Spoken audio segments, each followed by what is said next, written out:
sebelumnya saya mengucapkan terima kasih kepada Bapak Prianggo Karunia Rahman sebagai dosen pengampu mata kuliah pada hari ini, yang sudah memberikan kesempatan kepada kelompok kami presentasi, dan juga saya mengucapkan terima kasih kepada teman-teman yang sudah hadir di Google Meet. Saya Ramana Palendra dengan NIM 2011-059 yang akan bertugas sebagai moderator dalam presentasi kelompok 1 kali ini, di mana kelompok kami akan membahas tentang efektivitas penerapan metode jigsaw dalam mengatasi learning loss peserta didik pada mata pelajaran PAI di SD Negeri 8 Batam. Tentunya pada kesempatan kali ini saya tidak sendiri, karena saya ditemani oleh rekan-rekan saya, yaitu Tifa Wadika, Neza Fadilah, Yuria Junior, Tiga Etikasari, dan Ira Rahmawati Dewi, yang nantinya akan mempresentasikan. Yang pertama akan dijelaskan oleh Tiga. Saya ini akan menjelaskan latar belakang masalah. Perkembangan teknologi di era global ini sangat cepat. Perkembangan teknologi yang sangat besar secara tidak langsung memberikan pengaruh besar kepada manusia dalam berbagai aspek dan dimensi. Teknologi yang menjadi kebutuhan dasar manusia diikuti oleh perkembangan secara drastis dan berevolusi hingga sekarang, dan semakin meningkat. Hal ini dapat diwujudkan dengan banyaknya inovasi dan perkembangan teknologi. Handphone merupakan salah satu dari hasil perkembangan teknologi. Teknologi handphone awalnya hanya sebuah alat komunikasi kabel untuk berkembang menjadi sebuah alat komunikasi. Kecanggihan teknologi handphone tidak hanya sebagai alat komunikasi, tetapi manusia dapat mengambil foto, merekam video, bermain game, mendengar musik, dan mengakses internet dalam hitungan detik. Era modern ini, perkembangan zaman tidak terlepas dari perkembangan teknologi. Semua hasil dari perkembangannya pun sudah merambah ke dunia wirausaha. Di tempat tersebut, teknologi dapat melakukan berbagai kegiatan pendidikan langsung ke dunia maya. Mereka dapat melakukan browsing, upload, bahkan yang sedang menjadi kalangan pelajar saat online. Minat game online beragam, anak-anak, pelajar, mahasiswa, bahkan orang. Banyak anak-anak yang memainkan game online yang sudah menjadi bagian kegiatan sehari-hari mereka. Dari hal tersebut tentunya memiliki sisi positif dan negatif. Dari sisi positif, game online bisa melatih pola pikir, refleksi, pengembangan strategi. Game adalah permainan yang menggunakan agar pemain dapat mendapatkan kepuasan pasti. Budaya bermain game menjadi gaya hidup yang banyak digemari oleh masyarakat, terutama generasi muda. Menurut Syahini, kecanduan terhadap game online juga akan mempengaruhi hidup pemain game online. Kecanduan akan merasa hidupnya membosankan jika mereka tidak memainkan game online. Hal ini akan berpengaruh pada emosi mahasiswa. Mahasiswa yang menciptakan emosi negatif akan mampu mengendalikan emosinya saat bermain atau memain game online. Yang kedua, tujuan penelitian. Itu bagian A, untuk menganalisis data kuantitatif pada ketergantungan manusia terhadap penggunaan game online. Yang B, untuk menganalisis data kualitatif pada ketertarikan mahasiswa terhadap yang C, untuk menganalisis hubungan keterkaitan antara kuantitatif dan data kualitatif pada keterkaitan mahasiswa semester 3 terhadap penggunaan game. Bagian ketiga, deskripsi data yang digunakan. Jenis penelitian ini adalah penelitian kuantitatif, adalah jenis penelitian kuantitatif. Penelitian kuantitatif adalah penelitian yang pengumpulan informasi dan menjelaskan, memprediksi, dan mengontrol fenomena yang diamati. Artinya, dalam menarik sebuah kesimpulan ataupun menjelaskan hasil penelitian berdasarkan pada hasil berbentuk angkanya. Pendekatan kuantitatif adalah pendekatan yang mementingkan adanya variabel-variabel sebagai objek penelitian dan variabel-variabel tersebut harus didefinisikan dan rasionalisasi dari masing-masing variabel. Pendekatan kuantitatif ini lebih memberikan makna dan hubungannya dengan penafsiran angka statistik, bukan makna secara dan strukturnya. Tujuan dari pendekatan kuantitatif ini adalah untuk menguji teori, membangun fakta, menunjukkan hubungan dan pengaruh serta perbandingan variabel, memberikan deskripsi statistik, menafsirkan dan melampirkan hasilnya. Metode penelitian dengan menggunakan pendekatan strukturis dengan penerapan analisis data dari penelitian kuantitas diskriptif, grafik dan statistik deskriptif. Sedangkan penelitian sequencing merupakan penelitian kualitatif yang dianalisis secara deskriptif analisis.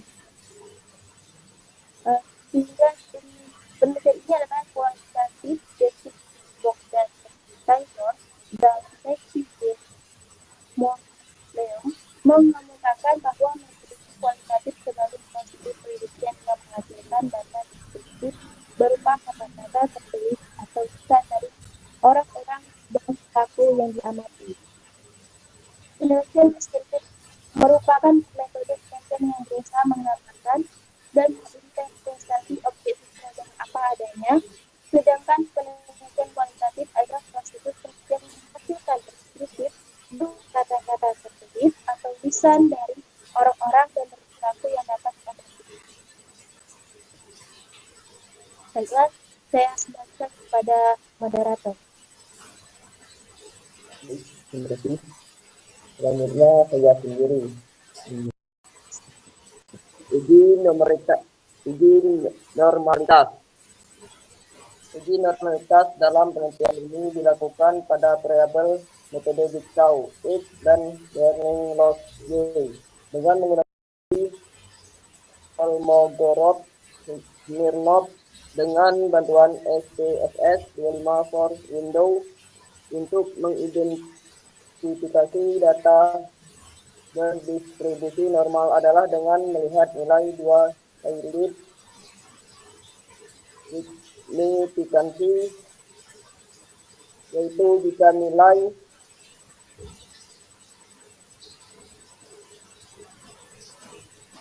lebih dari 0,05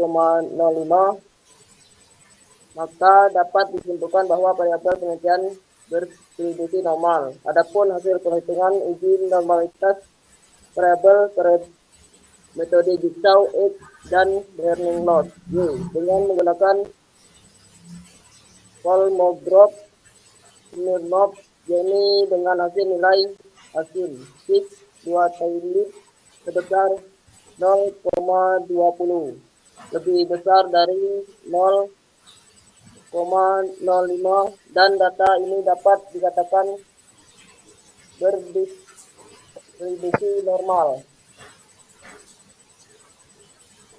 Analisis deskriptif. Dari hasil perhitungan statistik di atas menunjukkan bahwa N atau jumlah responden adalah 60 dan hasil analisis yang diperoleh bahwa nilai minimum pada variabel X adalah 10, sedangkan pada variabel Y 15. Nilai maksimum variabel X adalah 30 dan variabel Y 35, sedangkan nilai rata-rata variabel X yang diperoleh sebesar 20,97, sedangkan variabel Y sebesar 24,05. Metode Jigsaw. Tabel di atas menunjukkan bahwa nilai terendah adalah 10 dan nilai tertinggi adalah 30. Dari data yang dihasilkan dalam bentuk tabel tersebut terlihat bahwa siswa yang memperoleh nilai 10 sebanyak 1 siswa, nilai 11 sebanyak 1 siswa, nilai 13 sebanyak 1 siswa, nilai 16 sebanyak 2 siswa, nilai 17 sebanyak 4 siswa, nilai 18 sebanyak 8 siswa, nilai 19 sebanyak 6 siswa, nilai 20 sebanyak 8 siswa, nilai 21 sebanyak 5 siswa, nilai 22 sebanyak 5 siswa, dan nilai 23 sebanyak 4 siswa, nilai 24 sebanyak 2 siswa, nilai 25 sebanyak 4 siswa, nilai 26 sebanyak 2 siswa, nilai 27 sebanyak 2 siswa, nilai 28 sebanyak 2 siswa, nilai 29 sebanyak 1 siswa, dan nilai 30 sebanyak 2 siswa. Ini hanya itu saja yang bisa saya sampaikan.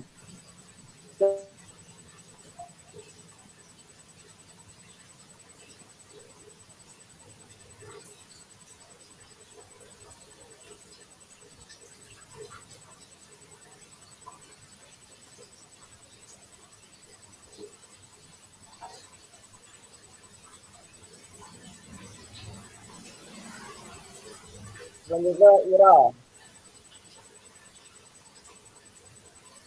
Ira, silakan. Baiklah, pembahasan selanjutnya yaitu uji heterokedastisitas.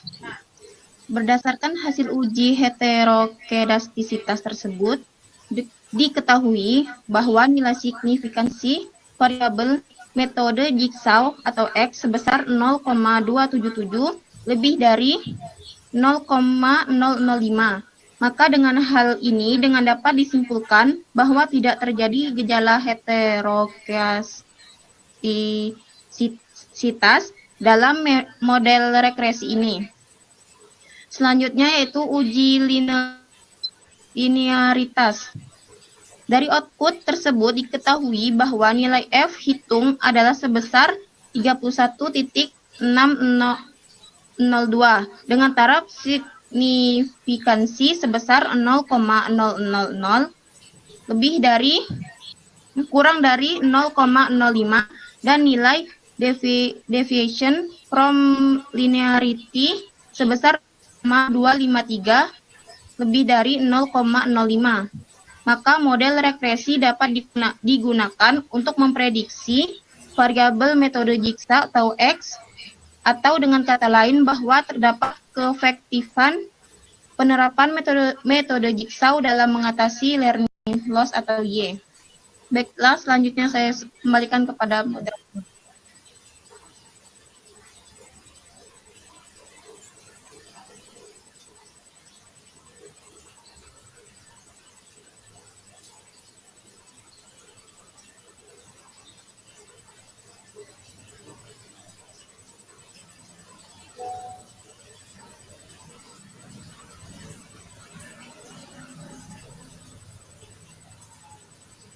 Moderator.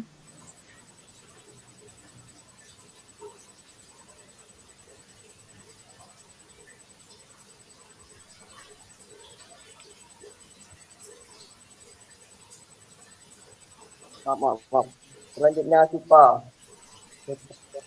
Terima kasih kepada moderator. Sebelum saya menjelaskan tentang tabel uji regresi linearal sederhana, di sini saya menjelaskan tujuan utama dari uji regresi linear sederhana.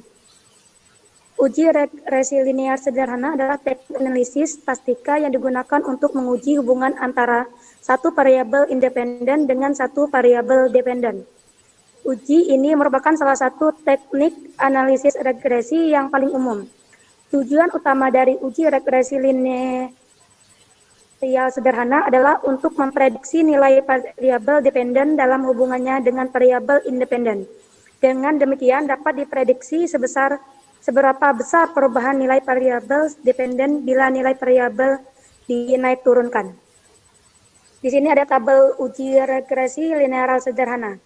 Dari tabel di atas menunjukkan bahwa nilai hitung metode drill 1,098 sedangkan nilai tabel dalam lampiran sebesar 0,2542. Sehingga dapat disimpulkan HA diterima dan HO ditolak, di mana terdapat efektivitas dalam penerapan metode Jigsaw dalam mengatasi learning loss. Adapun besar keefektifan penerapan metode drill dalam mengatasi learning loss dapat dilihat pada tabel berikut. Berdasarkan tabel di atas juga diketahui koefisien korelasi atau R-square variabel metode drill dalam mengatasi learning loss peserta didik pada mata pelajaran PAI adalah sebesar 0,143. Sehingga dapat disimpulkan bahwa keefektifan penerapan metode drill dalam mengatasi learning loss adalah sebesar 14,3%. Terima kasih, saya kembalikan kepada moderator. Baik, berarti selanjutnya Nuria. Baiklah, pembahasan selanjutnya yaitu hasil dan pembahasan kualitatif. Di sini ada pengkodean 25 transkrip wawancara. Yang pertama, learning loss, 2 metode Jigsaw, 3 metode pembelajaran, 4 pembelajaran PAI, 5 rasa bosan peserta didik, 6 keterampilan peserta didik, 7 pemahaman materi, 8 pembelajaran kelompok, 9 peningkatan nilai, 10 metode praktek, 11 storytelling, 12 motivasi belajar, 13 rasa malas peserta didik, 14 pengaruh teman bermain, 15 buku LKS, 16 belajar kolaboratif, 17 perubahan metode pembelajaran, 18 peningkatan hasil belajar, 19 tanggung jawab guru, 20 variasi metode pembelajaran, 21 pembelajaran SKI, 22 bermain peran, 23 kerjasama tim, 24 kreativitas guru, 25 peran guru dalam motivasi. Di sini ada 5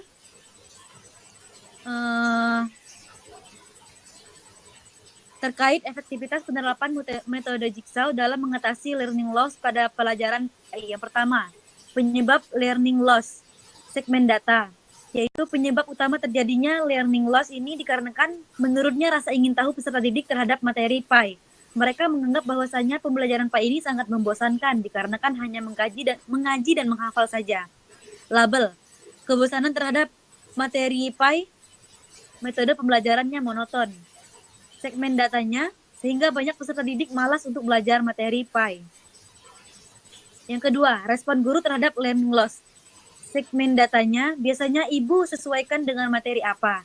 Misalnya materi fikih, maka ibu seringkali menggunakan metode praktek, dan mengenai materi SKI biasanya ibu menggunakan metode storytelling dan menyuruh peserta didik untuk merangkum. Labelnya, menyesuaikan metode pembelajaran berdasarkan materi, metode praktek, metode storytelling.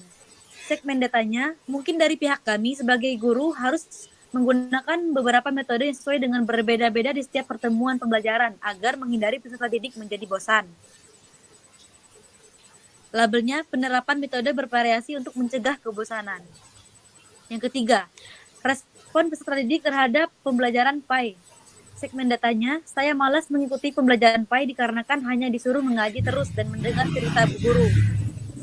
Label, materi, metode mengaji dan mendengar saja, mendengar cerita. Segmen datanya, saya malas hanya disuruh mencatat kemudian menjawab soal pilihan ganda dan esai. Labelnya, kebosanan terhadap metode mencatat dan soal tertulis. Segmen data, saya rasa tidak karena dapat bekerjasama dengan teman lain. Labelnya, preferensi belajar kolaboratif. Yang keempat, dampak penerapan metode Jigsaw. Segmen datanya, ya, nilai praktik dan hasil ujian saya meningkat daripada sebelumnya. Pada awalnya nilai saya sangat jelek, dulunya nilai saya hanya 63, 65, sekarang 82. Labelnya, peningkatan nilai ujian dan praktik setelah metode Jigsaw. Segmen data, nilai saya lebih baik daripada sebelumnya, yang pada awalnya saya sulit memahami materi, dan sekarang saya paham dengan materi PAI karena adanya bantuan dari teman saya dan juga bimbingan oleh guru. Yang kelima, preferensi peserta didik terhadap metode pembelajaran Segmen datanya, saya lebih suka belajar kelompok dikarenakan dapat saling membantu satu sama lain. Labelnya, preferensi belajar kelompok. Segmen data, saya suka bermain peran. Jika belajar SKI, saya lebih suka bermain peran daripada mendengarkan ibu bercerita. Labelnya, metode aktif atau bermain peran lebih menarik bagi peserta didik. Saya serahkan kepada moderator. Baik, yang terakhir, Meja. Baik, sebelumnya terima kasih. Baik, sebelumnya terima kasih kepada moderator. Di sini saya akan membahas mengenai hubungan antara temuan kuantitatif dan kualitatif. Temuan kuantitatif dan kualitatif dapat saling melengkapi untuk memberikan gambaran yang lebih komprehensif tentang efektivitas penerapan metode Jigsaw dalam mengatasi learning loss peserta didik. Nah, di sini ada temuan kuantitatif, yaitu data nilai peserta didik sebelum dan setelah menerapkan metode Jigsaw menunjukkan adanya peningkatan yang signifikan. Sebagai contoh, yaitu nilai rata-rata peserta didik sebelum menggunakan metode Jigsaw adalah 65, dan setelah menerapkan metode meningkat menjadi 82. Kemudian sebanyak 85% peserta didik melaporkan peningkatan pemahaman materi setelah penerapan metode Jigsaw. Kemudian yaitu mengenai temuan kualitatif, di mana data wawancara mendukung temuan kuantitatif dengan memberikan alasan mengapa metode Jigsaw berhasil meningkatkan hasil belajar. Sebagai contohnya yaitu peserta didik merasa lebih senang belajar dalam kelompok karena bisa saling membantu. Kemudian peserta didik lebih memahami materi berkat interaksi dengan teman dan bimbingan guru. Dan yang terakhir yaitu kebosanan terhadap metode sebelumnya, seperti mengkaji dan mencatat diatasi dengan aktivitas kolaboratif yang melibatkan diskusi dan peran aktif siswa.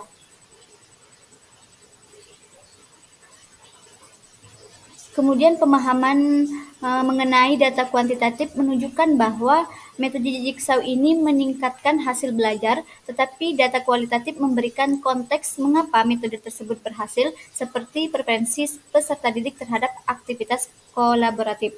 Kemudian rekomendasi praktis. Temuan kualitatif membantu mengidentifikasi area yang memerlukan perbaikan, seperti bagaimana memotivasi siswa yang kurang aktif dalam kelompok sehingga penerapan metode dapat disesuaikan lebih baik. Yang terakhir yaitu mengenai validasi hasil. Data kualitatif mendukung hasil kuantitatif dengan memberikan bukti naratif dari pengalaman peserta didik, sehingga kesimpulan penelitian lebih meyakinkan. Baiklah, selanjutnya saya serahkan kepada moderator. Baik, terima kasih.